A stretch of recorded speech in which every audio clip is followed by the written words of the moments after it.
Hello Warriors fans, welcome back to day 4 of Bramblestar. The scene that my sister Rachel's going to be drawing today is a Brambleclaw discovering that his half-brother Hawkfrost has lured ThunderClan's leader Firestar into a fox trap. And Bramblestar is faced with a choice. He could finish off Firestar and become ThunderClan's next leader, or decide to be different than his father, Tigerstar.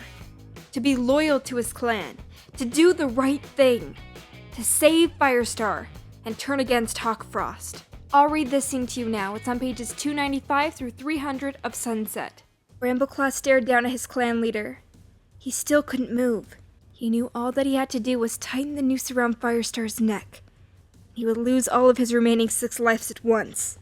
His gaze met Firestar's, where his leader lay helpless in front of him. There was no pleading in his green eyes, only a fierce, proud question. "What will you do, Brambleclaw? It's your choice." Brambleclaw thought how Firestar and Tigerstar had confronted each other, time after time. Each hated each other for what they stood for, the plans they had for their clan. But Firestar had never needed to fight Tigerstar to the death. Scourge, the vicious leader of BloodClan, whom Tigerstar himself had invited into the forest, had killed him with a single blow. This time, it looked as though Tigerstar would win. "Fool, kill him." Closing his eyes, Brambleclaw remembered the clearing of 4 trees, the blood pouring out of the grass as Tigerstar lost all 9 lives at once. He saw Scourge looking at his body with cold triumph. Was that what Hawkfrost and Tigerstar wanted him to become? 6 lives, he murmured. 6 lives stood between him and the leadership of ThunderClan. "That's right," Hawkfrost hissed. "This is our chance to take revenge on Firestar for our father's death. He could have tried to stop Scourge, but he just stood there and watched Tigerstar die, over and over and over." Revenge? Brambleclaw wrenched his gaze from Firestar to stare at his half-brother. This wasn't about revenge. He knew very well that Tigerstar had willingly set his own paws on the path that led to his violent death. "All I want is to lead my clan," he thought, "but not like this." His loyalty was not to ThunderClan alone, but to Firestar too. The cat who had mentored him, accepted him in spite of his father, and in the end had trusted him enough to make him his clan deputy. He had thought that loyalty to the clan didn't necessarily mean loyalty to the clan leader. That wasn't true. Firestar was ThunderClan. "No," he meowed to Hawkfrost, amazed to hear his voice come out strong and steady. "I won't do it." He recalled how Brook and Squirrelflight had freed Barrykit when the kit caught his tail in the fox trap. Leaping over to Firestar's side, he began to scrabble at the earth, trying to dig the stick up that held the tendril taut around the leader's neck. "Keep still, Fireheart," he panted as the earth flew. "I'll have you out of this in a heartbeat." A yowl of protest battered his ears. He couldn't be sure whether it came from Hawkfrost or the vengeful spirit of Tigerstar. Hawkfrost sprang at him, slamming into his side and knocking him off his paws. Brambleclaw was pinned underneath him. Hawkfrost's ice-blue eyes glared into his. "Coward!" Hawkfrost snarled. "Keep away! I'll kill him myself if I have to!" "Never!" Brambleclaw thrust his hindpaws hard into Hawkfrost's belly, throwing him off. While his half-brother lay winded, he hurled himself at the stick again, grabbing it with his jaws. His earlier digging had loosened it, and now it came free altogether, and the tendril around Firestar's neck slackened, and he heard his clan leader drew a single gasping breath. A fierce snarl behind him made him spin around to see Hawkfrost springing at him. Brambleclaw dodged to one side, letting the stick fall. He felt the sting of Hawkfrost's claws raking through his fur as his half-brother leapt past him. Spinning around, Brambleclaw faced Hawkfrost again. He saw a cold flame in the RiverClan cat's ice-blue eyes. "Traitor!" Hawkfrost spat. "You're a traitor to everything our father planned! You were never strong enough to be like him." "I don't want to be like him," Brambleclaw retorted. "Then you're a fool," Hawkfrost sneered. "And stupid, too! You never realized that this was a test. It was Tigerstar's idea. He said if you really deserved power, then you would do anything to get it.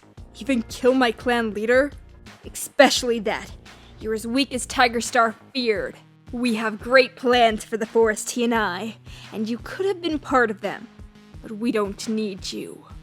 Brambleclaw understood exactly what his half-brother was saying. He knew too much. Hawkfrost could not let him or Firestar live now. That must have been part of the plan from the beginning. He took a step towards Hawkfrost. "Go back to RiverClan. You're my brother. I don't want to hurt you." "Because you're weak," Hawkfrost taunted him. "You care more for kin than power." but I don't. He leapt for Brambleclaw again, carrying him off his paws and pinning him down. His ice blue eyes blazed close to Brambleclaw's own. Brambleclaw felt sharp claws digging deep into his fur and saw teeth snapping at his throat. He struggled vainly to rake Hawkfrost's belly with his hind paws, feeling his own death only a heartbeat away. To save himself, to save Firestar and ThunderClan, there was only one thing he could do. Writhing from side to side, he spotted the stick from the fox trap lying half under his shoulder. He strained his neck and managed to grab it in his teeth.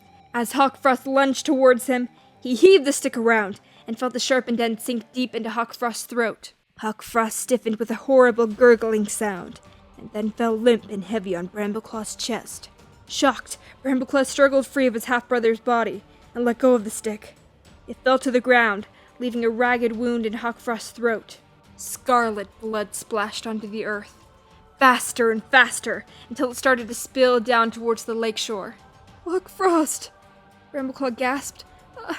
I didn't want this." Amazingly, his half-brother pushed himself to his paws and staggered towards him. Brambleclaw braced himself, not knowing whether to expect another attack or an appeal for help. "Fool!" Hawkfrost rasped. The effort of speaking made the blood pour even faster from the terrible wound. "Do you think I did this alone? Do you think you're safe within your own clan?" He coughed, spitting out clots of blood, and added, "Think again!" "What?" Brambleclaw took a step towards him, his forepaws splashing in the scarlet pool. Was Hawkfrost accusing a ThunderClan warrior of leading Firestar into the trap? "What do you mean? Tell me, Hawkfrost, what do you mean?" The cold fire was leaving Hawkfrost's eyes. He turned away from Brambleclaw, staggered a few paces from the ferns, and collapsed beside the lake, his haunches trailing into the water. Tiny waves rippled over his body, and his blood spread out in a scarlet cloud. Brambleclaw gazed down at him. There was so much more that he needed to know. But Hawkfrost was dead. For a moment, his half-brother's voice echoed softly in his ears. "We will meet again, my brother. This is not over yet." "Brambleclaw." Firestar lay on his side, his neck first stained with blood from his own wound. Weak as he was, his gaze was unwavering as he looked at Brambleclaw. "Firestar!" Brambleclaw broke off. There was nothing he could say. Firestar had seen his own deputy struggling with temptation to kill him. He would never be able to trust Brambleclaw again. He stood with a bowed head and waited for the words that would send him into exile. "Brambleclaw, you did well." Brambleclaw looked up, staring at his leader in astonishment. "Your path has been hard. Harder than most," Firestar rasped. "But you fought a great battle here, and you won. You are a worthy deputy of ThunderClan." I love Firestar's understanding. His deputy seriously considered killing him. Of course he didn't, but he thought about it. And if I were him, I don't know if I'd ever trust my deputy again. But Firestar knows Brambleclaw's inner struggle between good and evil, and is proud that he chose loyalty over power. I'd love to hear in the comment section down below what you think about this scene. It seems as though in Bramblestar's week he's had many instances where he was offered a choice between good and evil, and his action majorly impacts the story. Imagine if Brambleclaw was weaker, unable to resist the urge of power. Having the opportunity to seize the leadership of ThunderClan was so close to him. What if he had done it? Just tightened the noose a bit. He said so himself. Only 6 lives stood between him becoming the next leader. Would Hawkstar have taken over RiverClan and ShadowClan, and Bramblestar over ThunderClan and WindClan? Would there be only 2 clans by the lake? How long would that last for? The 2 half-brothers leading side by side. Let me know what you think down below. Well, I hope you enjoyed that video. Make sure to go and check out the video over on the side of my last speed paint, and click that subscribe button so you can always be notified when I make my next video. Alright guys, thank you all so much for tuning in. I'll see you soon with the next speed paint. Bye-bye!